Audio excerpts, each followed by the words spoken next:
Right Jubilee hills ఉప ఎన్నిక polling అయితే కొనసాగుతుంది. పోలింగ్ కేంద్రాల దగ్గర ఓటర్లు బారులు తీరారు. సాయంత్రం 6 గంటల వరకు పోలింగ్ ఇలాగే కొనసాగనుంది. ఎల్లారెడ్డిగూడలో బీఆర్ఎస్ అభ్యర్థి మాగంటి సునీత ఓటు వేశారు. యూసుఫ్గూడ గవర్నమెంట్ స్కూల్లో కాంగ్రెస్ అభ్యర్థి నవీన్ యాదవ్ ఓటు హక్కును వినియోగించుకున్నారు.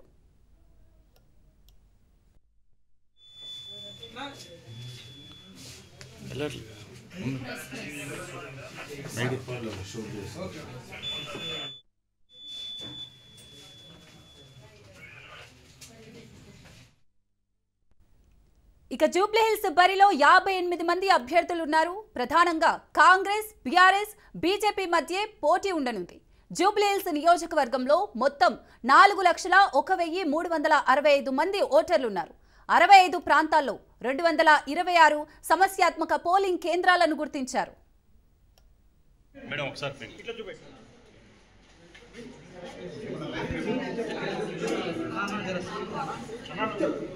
చెప్పండి.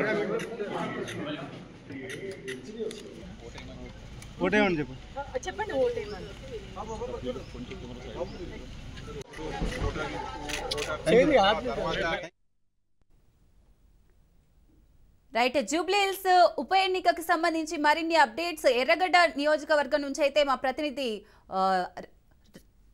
రత్నకుమార్ లైవ్ ద్వారా అందిస్తారు. రత్నకుమార్,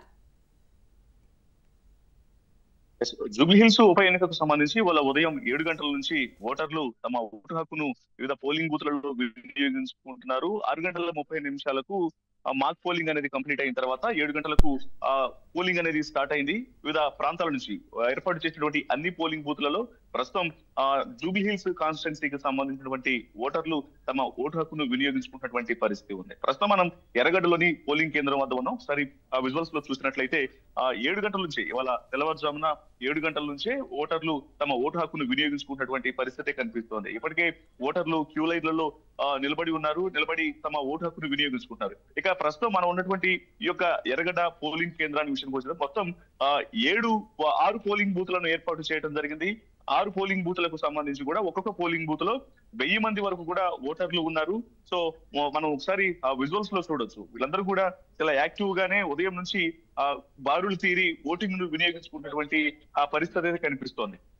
సో మొత్తం ఉన్నటువంటి అన్ని పోలింగ్ బూత్లలో కూడా ప్రస్తుతానికి ఓటింగ్ అనేది స్టార్ట్ అయిపోయింది. ఇక ఓటింగ్ కేంద్రాల వద్ద పోలీసుల బందోబస్తు అనేది కొనసాగుతోంది. ఎందుకంటే ఎక్కడైతే సమస్యాత్మక ప్రాంతాలు, కొంత సెన్సిటివ్ ప్రాంతాలు ఉంటాయో ఆ ప్రాంతాల వద్ద పోలీసుల బందోబస్తు మరింత ఎక్కువగా ఏర్పాటు చేసినటువంటి పరిస్థితి ఉంది. ప్రస్తుతం ఇక్కడ ఎక్కడైతే ఒక పోలింగ్ బూత్ బయట ఫస్ట్ పోలీసుల బందోబస్తు అనేది ఉంటుంది. ఆ పోలీసులతో పాటు సెంట్రల్ బలగాలు అనేవి కూడా ఉన్నాయి. ఇక ఓటరు లోపలికి వచ్చిన తర్వాత ఓటర్ అసిస్టెన్స్ బూత్ ను ఏర్పాటు చేశారు. ఏర్పాటు చేసి ఇక్కడ పోలింగ్ స్టేషన్ సంబంధించినటువంటి నెంబర్లు 393, 391, 392 అంటూ కూడా వాళ్ళకు సంబంధించినటువంటి ఏ ఓటరు ఏ పోలింగ్ బూత్ లోకి వెళ్ళాలి, ఎక్కడ వాళ్ళు ఏ ఈవీఎం దగ్గరికి వెళ్ళి వాళ్ళ ఓటును వినియోగించుకోవాలనేటువంటి డీటెయిల్స్ ని ఇవ్వడం కోసం ఇక్కడ అసిస్టెన్స్ ని కూడా ఏర్పాటు చేసినటువంటి పరిస్థితి ఉంది. ఇక మరోవైపు ప్రతి ఈవీఎం దగ్గర, ఈవీఎం కు సంబంధించినటువంటి ప్రతి రూమ్ దగ్గర కూడా ఆ పోలీసుల యొక్క బందోబస్తు అనేది కొనసాగుతోంది. వాళ్ళకు ఎవరైనా వచ్చి ఒకవేళ సహాయం కోసం ఎటువంటి తమ ఓటింగ్ అనేది ఏ ఈవీఎం దగ్గర ఉంది, సో వాళ్ళు ఎటువైపు వెళ్ళాలి అనే దానికి సంబంధించినటువంటి పూర్తి విషయాలన్నీ కూడా ఇక్కడ దగ్గరగా ఉన్నటువంటి ఈవీఎం సెంటర్ కి సంబంధించి ఆ రూమ్ ఉన్నటువంటి ఆ పోలీసులు తెలియజేస్తూ ఉంటారు. ఇక మరోవైపు తమ అభ్యర్థులు ఎవరెవరికైతే ఓట్లు వేయాలో ఉన్నటువంటి 58 మంది అభ్యర్థులు ఉన్నారు కాబట్టి వాళ్ళకు సంబంధించినటువంటి డీటెయిల్స్ ను కూడా ఇక్కడ బోర్డుల ద్వారా ఏర్పాటు చేసినటువంటి పరిస్థితి కనిపిస్తుంది. ఇక్కడ కొన్ని బోర్డ్స్ ని ఏర్పాటు చేశారు. బయట బోర్డ్స్ ని ఏర్పాటు చేసి ఫర్ సపోజ్ ఇప్పుడు 1వ నెంబర్ లో బీజేపీకి సంబంధించి, 2వ నెంబరు కాంగ్రెస్, 3వ నెంబరు బీఆర్ఎస్, ఇలా ప్రధాన అభ్యర్థులు ఎవరైతే ఉన్నారో వాళ్ళకి సంబంధించిన డీటెయిల్స్ అన్ని కూడా పోలింగ్ బూత్ బయట ఓటర్లకు తెలిసేలాగా మరొకసారి కనిపించేలాగా ఏర్పాటు చేసినటువంటి పరిస్థితి కూడా కనిపిస్తోంది. ఇక ఇక్కడ ఎంట్రీకి సంబంధించి పోలింగ్ బూత్ లకి ఎంట్రీ అయ్యేటప్పుడు ఓటు వేయడానికి ఇక్కడ ఎంట్రీ ఫీమేల్ ని ఒకవైపు నుంచి, అలాగే మేల్ అభ్యర్థులను మరొక వైపు నుంచి కూడా పంపిస్తూ ఉన్నారు. ఇక్కడ ఫీమేల్ ఎంట్రీ, మేల్ ఎంట్రీ అంటూ కూడా చాలా స్పష్టంగా తెలియజేయడం జరిగింది. ఆ లేడీస్ ని ఒకవైపు నుంచి పంపిస్తున్నారు, ఆ మగవాళ్లను మరోవైపు నుంచి పంపించి ఓటు హక్కు వినియోగించుకునేందుకు కూడా తగిన ఏర్పాట్లు చేయడం జరిగింది. ఇక ప్రస్తుతం మనం ఉన్నటువంటి ఈ పోలింగ్ బూత్ దగ్గర దాదాపు 20 మంది పోలీసులు ఉన్నారు. అలాగే సెంట్రల్ బలగాలు కూడా ఉన్నాయి. సెంట్రల్ బలగాలకు సంబంధించి సిఐఎఫ్ బలగాలు కూడా ఇక్కడ రంగంలోకి దిగడం జరిగింది. మొత్తం ప్రస్తుతం ఇక ఓవరాల్ గా ఇక ఈ పోలింగ్ బూత్ ప్రస్తుతం ఉన్నటువంటి 226 సమస్యాత్మకమైనటువంటి ఆ పోలింగ్ స్టేషన్లలో ప్రస్తుతం మనకు ఇక్కడ ఉన్నటువంటి ఎర్రగడ్డ పోలింగ్ బూత్ కూడా ఒకటిగా ఉంది. కొంత సెన్సిటివ్ ప్రాంతం కాబట్టి పోలీసుల పహారా అనేది చాలా పగడ్బందీగా కొనసాగుతోంది. ఇక మరోవైపు చూసుకున్నట్లయితే బయట కావచ్చు, లోపల ఉన్నటువంటి పోలీసుల బందోబస్తుకు సంబంధించి కావచ్చు, ఎటువంటి ఇబ్బందికరమైనటువంటి పరిస్థితులు అనేవి తలెత్తకుండా అన్ని రకాల జాగ్రత్తలు తీసుకుంటున్నటువంటి సిచ్యువేషన్ కనిపిస్తున్నాయి. ఇక ఇవాళ ఉదయం 7 గంటల నుంచి సాయంత్రం 6 గంటల వరకు కూడా ఈ పోలింగ్ అనేది కొనసాగేటువంటి అవకాశాలు కనిపిస్తున్నాయి. ఇక జూబ్లీ హిల్స్ నియోజకవర్గంలో ప్రస్తుతం ఇప్పటికే ఒక గంట అయింది కాబట్టి ఇప్పటికీ కూడా కొన్ని చోట్ల పోలింగ్ సంబంధించి మొరాయిస్తున్నప్పటికీ కూడా ప్రస్తుతం వరకు సజావుగానే గంట పాటు సాగినటువంటి యొక్క పోలింగ్ లో ప్రస్తుతానికి సజావుగానే ఓటింగ్ అనేది కొనసాగుతోంది. మొత్తం 1700 మంది పోలీసులు ప్రస్తుతం బందోబస్తులో ఉన్నారు. అలాగే 800 మంది కేంద్ర బలగాలు విధులు నిర్వహిస్తూ ఉన్నాయి. ఇక ఎక్కడెక్కడైతే సమస్యాత్మక ప్రాంతాలను గుర్తించడం జరిగిందో మొత్తం 226 సమస్యాత్మక ప్రాంతాలను గుర్తించినటువంటి నేపథ్యంలోనే ఈ 226 సమస్యాత్మక ప్రాంతాల్లో డ్రోన్ల ద్వారా పోలింగ్ ను పర్యవేక్షిస్తూ ఉన్నారు. ఇక జూబ్లీ హిల్స్ లో ఉన్నటువంటి అన్ని ప్రాంతాల్లో కూడా ప్రస్తుతం 144 సెక్షన్ అనేది కొనసాగుతోంది. ఎందుకంటే ప్రస్తుతం ఉప ఎన్నిక నడుస్తున్నటువంటి నేపథ్యంలో ఎటువంటి ఇబ్బందులు అనేవి తలెత్తకుండా, బయట ఎటువంటి ప్రమాదకరమైనటువంటి సిచ్యువేషన్స్ అనేవి తలెత్తకుండా కూడా కొంత ఇటు 144 సెక్షన్ ను కంటిన్యూ చేయడం జరుగుతుంది. మనం ఇప్పటికే తెలియజేయడం జరిగింది, ఉన్నటువంటి పోలింగ్ స్టేషన్లలోనే ఇది కొంత సమస్యాత్మక ప్రాంతాల్లో డ్రోన్ల ద్వారా పర్యవేక్షణ చేస్తున్నారు అన్నటువంటి విషయాన్ని కూడా తెలియజేసే నేపథ్యంలో మనకి కూడా చూడొచ్చు. సంబంధించినటువంటి టెక్నీషియన్స్ కూడా సిద్ధంగా ఉన్నారు. డ్రోన్ల ద్వారా ఇక్కడ జరుగుతున్నటువంటి పోలింగ్ మొత్తాన్ని కూడా ఎక్కడికక్కడ పరిశీలించేందుకు కూడా సిద్ధమవుతున్నటువంటి పరిస్థితి కనిపిస్తుంది. ఈ డ్రోన్ల ఇలా 226 సమస్యాత్మక ప్రాంతాలు ఏవైతే ఉన్నాయో ఆ ప్రాంతాల్లో మొత్తం కూడా పోలీసులు యొక్క జరుగుతున్నటువంటి ఉప ఎన్నిక ప్రక్రియ మొత్తాన్ని కూడా మానిటరింగ్ చేస్తూ ఉన్నారు. ఇక ప్రస్తుతం అంతా కూడా 144 సెక్షన్ కొనసాగుతుంది. ఉదయం తెల్లవారుజాము నుంచి 7 గంటల నుంచే ఓటర్లందరూ కూడా క్యూ కట్టినటువంటి పరిస్థితి కనిపిస్తుంది. అయితే ఏర్పాట్లలో భాగంగా ప్రస్తుతం మనకి ఈ బూత్ వద్ద కొంత లోపల లైటింగ్ కు సంబంధించిన ఏర్పాట్లలో కావచ్చు, లోపల కొంత చీకటిగా ఉన్నటువంటి ఆరోపణలు కూడా వస్తున్నాయి. దానికి సంబంధించి కూడా కొంత అధికారులు ఏర్పాట్లలో కూడా కొంత మరింత జాగ్రత్తలు తీసుకోవాల్సినటువంటి అవసరం కూడా ఉన్నట్లు తెలుస్తోంది. ఇది ఇలా మొత్తం ప్రస్తుతానికి ఉన్నటువంటి అన్ని పోలింగ్ బూత్లలో కూడా ఓటింగ్ అనేది స్టార్ట్ అయిపోయింది. మొత్తం 6 ఈవీఎంలను ఇక్కడ ఏర్పాటు చేసినటువంటి పరిస్థితి కనిపిస్తోంది. మొత్తం 407 పోలింగ్ కేంద్రాలు ఉన్నాయి. ఈ 407 పోలింగ్ కేంద్రాల్లో మొత్తం 226 సమస్యాత్మక ప్రాంతాలను గుర్తించడం జరిగింది. ఇంకా ఆన్ యావరేజ్ చూసుకున్నట్లయితే మొత్తం ఇక్కడ అభ్యర్థులు 58 మంది అభ్యర్థులు ఉన్నారు. సో వీళ్ళందరికీ సంబంధించి కూడా ఓటర్లు తమ ఓటు హక్కును వినియోగించుకున్నటువంటి పరిస్థితి కనిపిస్తోంది. సాయంత్రం 6 గంటల వరకు కూడా ఈ ఓటింగ్ ప్రక్రియను కొనసాగేటువంటి అవకాశం ఉంది. మొత్తం జూబ్లీ హిల్స్ లో 4,13,165 మంది ఓటర్లు ఉన్నారు. సో ఇప్పటికే గంట క్రితం నుంచే ఓటింగ్ అనేది కొనసాగుతుంది కాబట్టి ఇక ఒక్కొక్క పోలింగ్ కేంద్రంలో ఉన్నటువంటి 407 పోలింగ్ కేంద్రాలు ఏవైతే ఉన్నాయో ఈ 407 పోలింగ్ కేంద్రాలలో ఒక్కొక్క పోలింగ్ కేంద్రంలో ఆన్ యావరేజ్ 4 ఈవీఎంలను ఏర్పాటు చేయడం జరిగింది. ప్రస్తుతం ఉన్నటువంటి ఎర్రగడ్డ పోలింగ్ బూత్ లో మొత్తం 6 ఈవీఎంలను ఏర్పాటు చేసి ఓటింగ్ ప్రక్రియ అనేది కొనసాగిస్తూ ఉన్నారు. అయితే రత్నకుమార్, అక్కడ ఓటర్ల స్పందన ఏ విధంగా ఉంది? అంటే సాధారణ ఎన్నికలతో పోలిస్తే మరి అదే విధంగా ఉందా, లేకపోతే తగ్గినట్టుగా తెలుస్తోందా? ఓటర్ల స్పందన ఏ విధంగా ఉంది? సో ప్రస్తుతం ఇక్కడ ఓటింగ్ ప్రక్రియకు సంబంధించి కొద్దిసేపటి క్రితమే మనం ఓటర్లతో మాట్లాడినప్పుడు ఏర్పాట్లకు సంబంధించి కూడా వాళ్ళు కొంత సంతోషాన్ని వ్యక్తం చేస్తున్నారు. అంటే మరీ ముఖ్యంగా కొన్ని ఈవీఎంలకు సంబంధించి కొన్ని పోలింగ్ బూత్లలో ఏర్పాట్లన్నీ కూడా బాగానే ఉన్నప్పటికీ కూడా ఒక పోలింగ్ సంబంధించి ఈవీఎం సెంటర్ లో మాత్రం కొంత లైటింగ్ పరమైనటువంటి ఇబ్బందులు అనేవి తలెత్తుతున్నాయి. కొంత చీకటిగా ఉంది అనేటువంటి విషయానికి సంబంధించి కూడా మనకు ఆ సమాచారం అయితే అందుతుంది. సో ఇలా చిన్న సమస్యలు ఏమైనట్టు మాత్రం అవి క్లియర్ చేయాల్సినటువంటి అవసరం ఉంది. ఎందుకంటే లైటింగ్ ఫెసిలిటీ అనేది సరిగా లేకపోతే లోపల ఓటరు ఏ అభ్యర్థికి ఓటు వేస్తున్నామో తమ ఓటుకు సంబంధించినటువంటి అభ్యర్థి యొక్క నెంబర్ అనేది ఎక్కడ ఉందనేది కూడా తెలుసుకోవడం అనేది ఇబ్బంది అవుతుంది. మరీ ముఖ్యంగా ఇటు నడి వయసు నుంచి వృద్ధులకు కొంత కంటి సమస్యలు ఉన్న వాళ్ళకి ఓటింగ్ లో పరంగా అభ్యర్థులను గుర్తించడం అనేది కొంత కన్ఫ్యూజ్ అవుతుంది. కాబట్టి ఇక్కడ ఒక పోలింగ్ బూత్ కు సంబంధించి ఒక ఈవీఎం పాయింట్ వద్ద కొంత ఇబ్బందికరమైనటువంటి పరిస్థితి తలెత్తుతుందనేటువంటి ఒక విషయానికి సంబంధించి మాత్రమే ఇప్పుడు కొంతమంది ఓటర్లు తెలియజేసినటువంటి పరిస్థితి ఉంది. ఇక ఆ విషయాన్ని అటు ఉంచితే ఇక మిగతా ఏర్పాట్లకు సంబంధించి అంతా కూడా ఇక్కడ ఆ పగడ్బందీ ఏర్పాట్లు చేశారు. లోపల ఓటర్లు లోపలికి వచ్చిన దగ్గర నుంచి తమ ఓటర్ స్లిప్ తీసుకొని అక్కడ ఓటర్ అసిస్టెంట్ కు సంబంధించినటువంటి బూత్ దగ్గరికి వెళ్తే మన ఫర్ ఎగ్జాంపుల్ ఇక్కడ గమనించినట్లయితే సో ఇక్కడ ఓటర్ అసిస్టెంట్ బూత్ ను ఏర్పాటు చేయడం జరిగింది.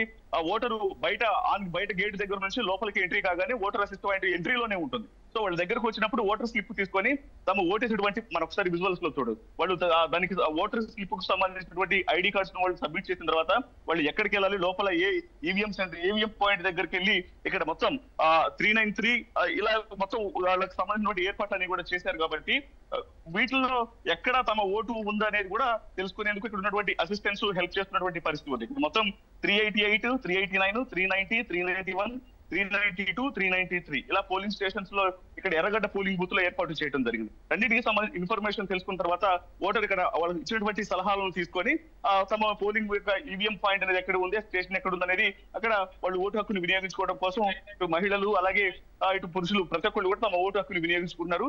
ఏర్పాట్ల పరంగా ఎటువంటి ఇబ్బంది అనేది లేకుండా ప్రస్తుతం అధికారులు దగ్గర నుండి అన్ని పర్యవేక్షిస్తున్నటువంటి పరిస్థితి ప్రస్తుతం ఇక్కడ కనిపిస్తోంది. అయితే రత్నకుమార్, ఇప్పుడు ఎర్రగడ్డ కాన్స్టిట్యూషన్ అనేది మనకి సమస్యాత్మక కేంద్రంగా గుర్తించారు, పోలింగ్ కేంద్రంగా. మరి అక్కడ ఒక్కొక్క పార్టీకి చెందిన ఏజెంట్లు కూడా ఉంటారు, అక్కడ ఉన్నారా? వారి మధ్య సమన్వయం ఏ విధంగా ఉందంటారు? ప్రస్తుతం పూర్తిగా అధికారుల పర్యవేక్షణలోనే ఓటింగ్ ప్రక్రియ అనేది కొనసాగుతుంది. ఇది జూబ్లీ హిల్స్ కాన్స్టిట్యున్సీలోని ఎర్రగడ్డ పోలింగ్ సెంటర్ అనేది కొంత సమస్యాత్మకంగా ఉంది అనేటువంటి విషయాన్ని కూడా అధికారులు ఐడెంటిఫై చేయడం జరిగింది. ఉన్నటువంటి 226 సమస్యాత్మక ప్రాంతాల్లో ఈ పోలింగ్ బూత్ కూడా ఒక సమస్యాత్మక ప్రాంతంగా ఉంది. మరీ క్రిటికల్ పొజిషన్ లో లేనప్పటికీ కూడా కొంత సమస్యలు ఉన్నాయి. కాబట్టి ఈ క్రమంలోనే కొద్దిసేపటి క్రితం మనం చూపించడం జరిగింది. ఆ డ్రోన్లను ఒకసారి విజువల్స్ లో కూడా చూడొచ్చు. మనం లాంగ్ డిస్టెన్స్ లో నుంచి ఇప్పటికే డ్రోన్లను పైకి పంపించి మొత్తం అంతా కూడా చూపిస్తున్నటువంటి విజువల్స్ ను కూడా మనం చూస్తూ ఉన్నాం. డ్రోన్ల ద్వారా ఇది కొంత సమస్యాత్మకంగా ఉంది కాబట్టి ఓటింగ్ సరళి అనేది ఎలా ఉంటుంది, ఓటింగ్ ప్రక్రియ ఎలా జరుగుతుంది అనేది కూడా పూర్తిగా డ్రోన్ల ద్వారా పరిశీలిస్తూ ఉన్నారు. ఇలా 226 ప్రాంతాలు ఏవైతే పోలింగ్ స్టేషన్లు ఏవైతే ఉన్నాయో సమస్యాత్మక ప్రాంతాల్లో కూడా ఈ ఓటింగ్ సంబంధించినటువంటి ప్రక్రియ మానిటరింగ్ మొత్తాన్ని కూడా డ్రోన్ల ద్వారా పర్యవేక్షిస్తున్నారు. అలాగే 1700 మంది పోలీసులు బందోబస్తులో ఉన్నారు. మరోవైపు 800 మంది కేంద్ర బలగాలు కూడా ఉన్నాయి. ఒకసారి బయట సిచ్యువేషన్ కు సంబంధించి కూడా, ఎందుకంటే ఇది కొంత సమస్యాత్మక ప్రాంతాల్లో ఒకటిగా ఉంది కాబట్టి పోలింగ్ ను మరి ప్రస్తుతం ఇప్పటి వరకు కూడా జరుగుతున్నటువంటి పోలింగ్ అనేది ప్రస్తుతం ఎర్రగడ్డ పోలింగ్ సెంటర్ లో కొంత ఎటువంటి ఇబ్బంది అనేది లేకుండా సజావుగానే సాగుతున్నప్పటికీ కూడా మరికొన్ని గంటలు గడిచిన తర్వాత కొంత ఇబ్బందులు తలెత్తినటువంటి అవకాశాలు ఉంటాయి. కాబట్టి ఈ ఓటింగ్ ప్రక్రియ మొత్తాన్ని కూడా మానిటరింగ్ చేసేందుకు డ్రోన్లను ఉపయోగిస్తున్నారు. మొత్తం 226 సమస్యాత్మక ప్రాంతాలు ఏవైతే ఉన్నాయో అక్కడ ప్రతి చోట కూడా ఈ డ్రోన్లను వినియోగిస్తూ ఓటింగ్ సరళని పర్యవేక్షిస్తున్నటువంటి పరిస్థితి ఉంది. సో పోలింగ్ బూత్ కు సంబంధించి బయట ఒకసారి మనం విజువల్స్ లో చూడొచ్చు. ఇక్కడ బయట నుంచే పోలీసుల యొక్క బందోబస్తు అనేది సో మొత్తం వస్తున్నటువంటి ఓటర్లకు సంబంధించి తమ యొక్క వెహికల్స్ ను ఎక్కడ పార్క్ చేసుకోవాలి, అలాగే పోలింగ్ లోపలికి వచ్చేటప్పుడు దానికి ఎటువంటి ఇబ్బందులు అనేవి తలెత్తకుండా ప్రతి ఒక్కళ్ళు కూడా సలహాలు ఇస్తూ బయట పోలీసు సిబ్బంది కూడా సిద్ధంగా ఉన్నారు. ఓటింగ్ ఎటువంటి ఇబ్బందికరమైనటువంటి సిచ్యువేషన్స్ అనేవి తలెత్తకుండా అన్ని ఏర్పాట్లు చేసినటువంటి పరిస్థితి ప్రస్తుతం మనకి ఇక్కడ కనిపిస్తుంది. మొత్తం ఉన్నటువంటి అన్ని 400కు పైగా ఉన్నటువంటి పోలింగ్ సెంటర్లలో కూడా ఇదే పరిస్థితి ఉన్నప్పటికీ కొంత ఎక్కడెక్కడైతే సమస్యాత్మక ప్రాంతాలు ఉన్నాయో వాటిని ఐడెంటిఫై చేసి భద్రతను మరింత పెంచినటువంటి అవకాశాలు కూడా కనిపిస్తున్నాయి. మరికొన్ని గంటల తర్వాత ఇది సమస్యాత్మక ప్రాంతం అని చెబుతున్నప్పటికీ కూడా ప్రస్తుతం సజావుగానే కొనసాగుతుంది. కానీ తర్వాత ఎటువంటి ఒకవేళ ఇబ్బందికరమైన పరిస్థితి తలెత్తే మరింత బందోబస్తు పెరిగేటువంటి అవకాశాలు ఉన్నాయి. అయితే ప్రస్తుతం ఈ పోలింగ్ బూత్ వరకు రెగ్యులర్ గా ఎప్పుడు ఎలక్షన్ జరిగినా సరే 50 to 60% వరకు కూడా ఓటింగ్ అనేది నమోదు అవుతుంది అనేటువంటి విషయాన్ని మనకి ఇక్కడ అధికారులు తెలియజేయడం జరిగింది. మరి ఈసారి జూబ్లీ హిల్స్ ఉప ఎన్నిక అనేది చాలా నెక్ టు నెక్ ఫైట్ అనేది ఉంది.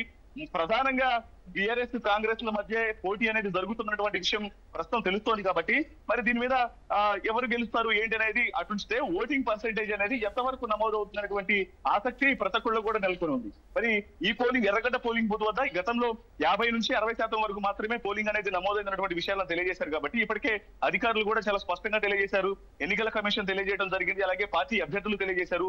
ఓటర్లు ముందుకు వచ్చి తమ ఓటు హక్కును వినియోగించుకోవాల్సినటువంటి అవసరం ఉంది.